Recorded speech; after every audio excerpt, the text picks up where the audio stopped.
Hello, my dear students. Hope you all are fit and fine.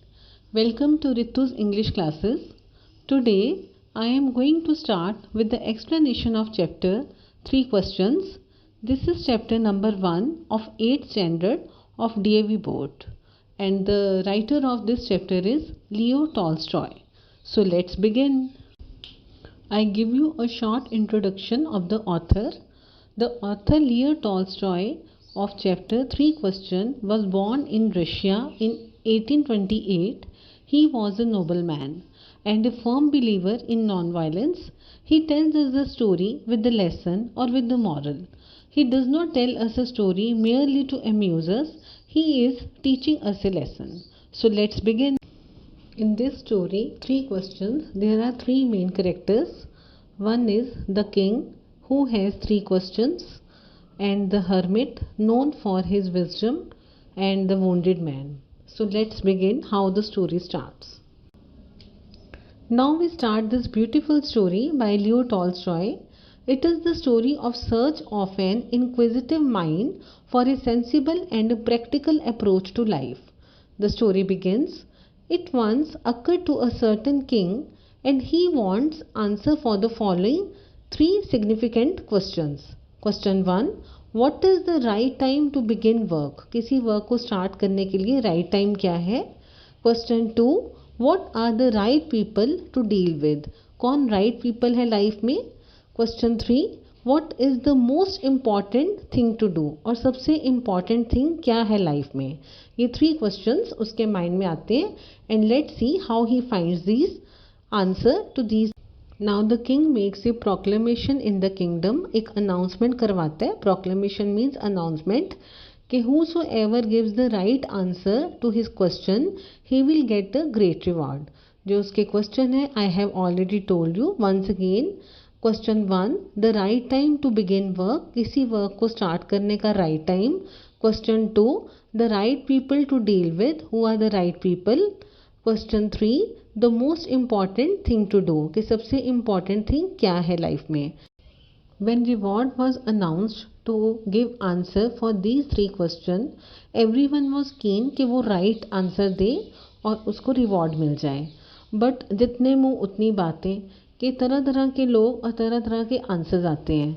तो जो पहला answer आता है कि राइट टाइम का, what was the first question? हमारा फर्स्ट क्वेश्चन था उस राजा का, the right time to begin work. तो उसको कोई आंसर करता है कि आप एक टाइम टेबल बनाओ फॉर डेज, मंथ, ईयर और उसके अकॉर्डिंग मूव करो. लेकिन बाकी डिनाई कर देते हैं कि ये तो हो ही नहीं सकता, कि वो तो किंग है, उसको कोई एकदम से भी डिसीजन लेना पड़ सकता है. तो this is not the right answer.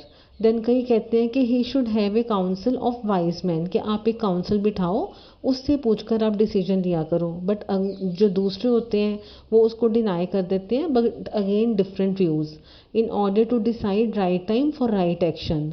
Must तो फिर कई कहते हैं कि one must know beforehand what was going to happen, कि आपको पहले ही पता होना चाहिए कि क्या होने वाला है, तभी आप राइट डिसीजन कर सकते हो for the right time to begin work. Other view came in order to know the right time one must consult magician. और कोई सलाह देते हैं कि आप मैजिशियन से सलाह लो कि वो आपको पता हो कि क्या होने वाला है. All the answers were self contradictory. राजा बहुत कंफ्यूज हो जाता है and king have more confuse but not satisfied with even one answer. तो उसको कुछ समझ में नहीं आ रहा था कि what is the right answer for this first question. और सेम वे में जो बाकी 2 क्वेश्चंस होते हैं उसका भी राजा को कुछ खास सेटिस्फैक्ट्री आंसर नहीं मिलता. बिकॉज ऑलरेडी जो फर्स्ट क्वेश्चन था उसका, the right time to begin work, उसके बहुत सारे आंसर मिलते हैं but he was not satisfied with any answer. तो जो सेकंड क्वेश्चन होता है उसके भी वेरियस आंसर्स मिलते हैं राजा को. And what was his second question? आप भी बोलो मेरे साथ, आपको याद है ना? हाँ, the second question was the right people to deal with. Who was या who were the most necessary people. तो उसके आंसर्स जो अलग अलग आंसर आते हैं, some said his counsellor, other said the priest most important, other said the doctor is most important person, other said the warriors, so it was more confusion, अलग अलग answer, अलग अलग लोगों के अलग अलग व्यूज़। तो king was totally confuse and he was not getting any. तो इस तरह से जो किंग होता है उसको सेकंड क्वेश्चन का भी कोई सेटिस्फैक्ट्री आंसर नहीं मिलता। Now he move toward third question and what was his third question, you remember ना? चलो फिर speak with me. The third question is what is the most important thing to do और the most important occupation. तो इसका आप क्या expect करते हो? Did the king get the right answer? No. Again, there were very different answers. Some said the important thing was science, others said skill in warfare, others said it was religious worship. के अलग अलग occupation बता रहे थे, यानी कि जितने मुंह उतनी बातें। So it was only total confusion for the king. All the answers bring different, being different. तो क्या किसी को रिवॉर्ड मिलना चाहिए था? No, he gave the reward to none. No correct answer, no reward. Now the king is totally confused क्योंकि उसको कोई भी सेंसिबल आंसर नहीं मिला अपने क्वेश्चंस का। बट ही वॉज स्टिल कीन कि मेरे को तो राइट आंसर चाहिए ही चाहिए। तो उसके माइंड में एक ख्याल आता है कि चलो एक वाइज हर्मिट है तो लेट्स कंसल्ट हिम, कि मैं उससे बात करता हूँ, उससे पूछता हूँ कि शायद मेरे जो क्वेश्चंस हैं, 3 क्वेश्चंस हैं, उनका मुझे राइट आंसर मिल जाए। बट प्रॉब्लम ये थी कि जो हर्मिट होते हैं वो कॉमन मैन से ही मिलते हैं और वो बहुत सिंपल लाइफ स्पेंड करते हैं। तो राजा जो होता है वो डिसाइड करता है कि मुझे तो जाना ही है, तो मुझे एक आम आदमी बनकर जाना चाहिए, आम नागरिक बनकर जाना चाहिए। तो वो उनके पास जाने के लिए बहुत सिंपल क्लोथ्स डालता है, अपना जो घोड़ा गाड़ी, जो अपना सारे जो बॉडी गार्ड्स होते हैं उनको पीछे ही छोड़ देता है उनके हट के पास जाने से पहले, उनके हट में जाने से पहले। तो when king reached there the hermit was digging earth in front of his hut. वो खुदाई कर रहे थे। The hermit was frail and weak, वो बहुत वीक थे। He breath heavily while digging, और जब वो खुदाई कर रहे थे तो उनको बहुत सांस चढ़ रही थी। Breath heavily. The king saw him for some time, थोड़ी देर तो किंग उनको देखते हैं। And at last his 3 question, जिनके लिए वो आया था। And we also revise the question 1, आप भी मेरे साथ बोलो अगेन टुगेदर। और 3 क्वेश्चन कौन से थे? Question 1, how can I learn to do right thing at right time? And who are the people I most need, whom should I pay the most attention? Then question 3rd, what affair are the most important and need my first attention? तो जो king होता है वो फटाफट से अपने questions पूछता है बिकॉज ही वांट कि मेरे को राइट आंसर मिल जाए। जो हर्मिट होते हैं वो इन क्वेश्चंस को सुनते हैं, राजा को सुनते हैं, और वो क्या करते हैं कि अपनी जो डिगिंग होता है वो रिज्यूम रखते हैं, मतलब उसको कंटिन्यू रखते हैं। And doesn't utter even a single word, उसको राजा को वो कोई भी जवाब नहीं देते। तो राजा उनको देखता रहता है थोड़ी देर। And what he do then, जब किंग एक बार हर्मिट से पूछते हैं एंड गेट्स नो आंसर, तो वो थोड़ी देर रुकता है, उसको देखता है, जो हर्मिट को देखते हैं कि वो डिगिंग करता जा रहा है but he is not giving any answer to his question. तो इतने में किंग डिसाइड करता है, king offers his help to hermit, और उसको बोलते हैं let me take the spade and work in your place. तो उनसे स्पेड लेकर, हर्मिट से स्पेड लेकर, तो जो किंग होते हैं वो खुद डिगिंग स्टार्ट कर देते हैं। तो थोड़ी देर बाद वो फिर से अपना क्वेश्चन रिपीट करते हैं। जो किंग होता है वो अपने जो 3 क्वेश्चन हैं फिर से रिपीट करते हैं because he is very eager कि मुझे जल्दी से उसका जवाब मिल जाए, मुझे आंसर मिल जाए मेरे जो 3 क्वेश्चंस हैं। तो जो है वो हर्मिट अभी भी चुप ही रहते हैं। He doesn't answer anything, still no answer. तो king digs till sunset and makes another attempt to get the answer. जब किंग के बार बार पूछने पर भी he is not getting any answer, तो तो वो थोड़ा सा इरिटेट भी हो जाता है बिकॉज हर्मिट उनको कोई भी जवाब नहीं दे रहा है। तो फिर किंग उनको बोलते हैं, हर्मिट को बोलते हैं, I came to you wise man for an answer to my questions, if you can give me none tell me so and I will return home, कि मैं घर वापस चला जाऊँ। Just then a bleeding stranger appear, एक भागता हुआ आता है stranger, and their conversation is interrupted, तो साथ ही उनकी कन्वर्सेशन रुक जाती है बिकॉज उनका ध्यान उसकी तरफ, स्ट्रेंजर की तरफ हो जाता है। तो जो किंग है he attends to the wounded man, उसके जो वुंड है वो वॉश करता है, बैंडेज रिपीटेडली चेंज करता है, और उसके इतने सेवा करने से, उसको अटेंड प्रॉपर करने से उसके जो जख्म होते हैं, जो ब्लीडिंग होता है, वो स्टॉप हो जाती है। तो जब वो जो स्ट्रेंजर होता है वो थोड़ा सा, उसकी जो हेल्थ है ठीक होती है और वो सो जाता है, और जो किंग होता है वो भी इतना ज़्यादा टायर्ड हो जाता है सारे दिन से, because he had worked so hard the whole day, कि वो थ्रेश होल्ड पर ही उसको नींद आ जाती है। तो when he awake in the morning it was long before he could remember where he was और who was the strange bearded man lying on the bed and gazing intently at him, कि जो bearded man होता है उसको देख रहा होता है लगातार विथ शाइनिंग आइज। तो अचानक जो बियर्डेड मैन होता है बोलता है, राजा को बोलता है, फॉरगिव मी। तो किंग वॉज वेरी सरप्राइज्ड। तो किंग बोलता है, I do not know you and have nothing to forgive you for, कि मैं क्यों, तुम माफ़ी क्यों मांग रहे हो, मतलब क्यों फॉरगिव मैं तुम्हें करूं। Now wounded man discloses his identity, confess his intention to murder the king.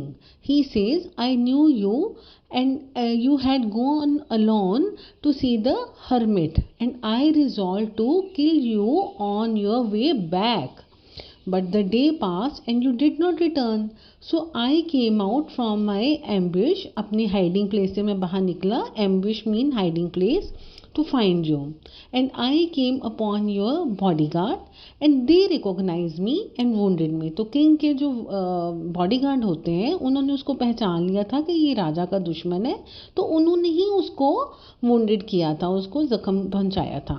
The bearded man further says, I wish to kill you and you saved my life. The bearded man further says, and see how his heart is changed, an enemy become a friend. Wounded man says, now if I live and if you wish, I will serve you as your most faithful slave and will bid my sons do the same. Forgive me, कि मुझे माफ़ कर दो, forgive me. Now what has happened here? The wounded man was revengeful. His deep love for his brother drove him to plan king's murder. तो वो जो strange bearded man होता है वो अपने ब्रदर के लिए कोई रिवेंज लेने के लिए किंग का मर्डर करने के लिए आता है। But now what happened, he was moved and transformed when the king saved his life. He confessed with courage, forgetting all his enmity. He offered to be king's slave for the rest of his life. वो total transform हो गए। Now the king was very happy to make peace with the enemy. वो बहुत खुश था। Happy at making an enemy a friend. So he promised to forgive him. वो bearded man को बोलता है कि I will forgive you and return his property, और जिस बात के लिए वो बदला लेने के लिए, रिवेंज लेने के लिए राजा का मर्डर तक करना चाहता है, तो वो भी रिजॉल्व हो जाता है matter. Having taken leave of the wounded man, तो उसको भेजकर the king went out into the porch and looked around for hermit. तो फिर वो हर्मिट को देखता है कि वो कहाँ पे है। Now it was king's last effort to get the question answered, क्योंकि अभी तक उसको अपने 3 क्वेश्चन का आंसर नहीं मिला था। The king approached the wise man and said, for the last time, I pray you to answer my question, wise man, कि please मेरे जो questions हैं उनका आंसर कर दो। You have already been answered, hermit answered. hermit ने बोला तुम्हें तो अपने सवाल का जवाब मिल गया हुआ है। How answered? What do you mean? asked the king. King बहुत हैरान होता है, he was surprised. Now hermit elaborates and tell the king to look for the answer in his own actions. Now at last hermit is going to answer the questions of king, कि जिसके लिए वो आया था and बहुत ईगरली wait कर रहा था कि हर्मिट अभी क्या बोलते हैं। और वो बहुत सरप्राइज था कि जब वो बोलते हैं, हर्मिट बोलते हैं कि आपको तो जवाब मिल गया हुआ है। किंग वॉज वेरी सरप्राइज्ड, तो उसको समझ नहीं लगी। नाउ किंग इलेबोरेट्स, तो वो बताता है कि अच्छा सबसे पहले हम याद कर लेते हैं कि किंग का फर्स्ट क्वेश्चन क्या था। आपको याद है ना? चलो मैं आपको याद करवा देती हूँ। The first question was how can I learn to do the right thing at right time. This was the first question of the king. तो उसका आंसर हर्मिट बताते हैं कि if you had not pitied my weakness yesterday and had not dug these beds for me but had gone your way, that man would have attacked you. कि अगर तुम वापस चले जाते कल, मेरे पर तुम दया ना करते, पिटी ना करते, तो तुम्हारे ऊपर अटैक हो जाना था। And you would have repented for not having stayed with me, और तुम्हें हमेशा रिपेंट रहना था कि मैं क्यों नहीं रुका। So the most important time was when you were digging the beds. ये उसके फर्स्ट। तो इस तरह से राजा को, किंग को अपने फर्स्ट क्वेश्चन का आंसर मिल जाता है कि when you were digging the bed that was the right time. अब उसका जो सेकंड क्वेश्चन था किंग का, वो क्या था कि who is the most important person.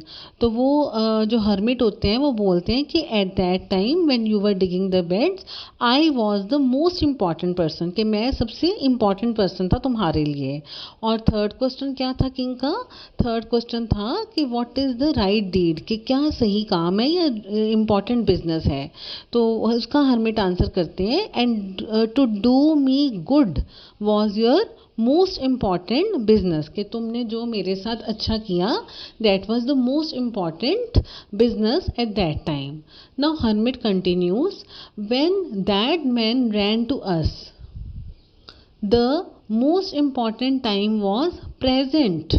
कि वो एक सीन चेंज करके सारा दोबारा बताते हैं कि ये जो तो हर्मिट जो होते हैं वो एक पूरी सिचुएशन के अकॉर्डिंग किंग को बताते हैं कि by his own action, by king's own action, उसके जो तीनों क्वेश्चन के आंसर हैं उसको मिल जाते हैं about the right time, important person and right deed या इम्पॉर्टेंट बिजनेस, वो क्या था।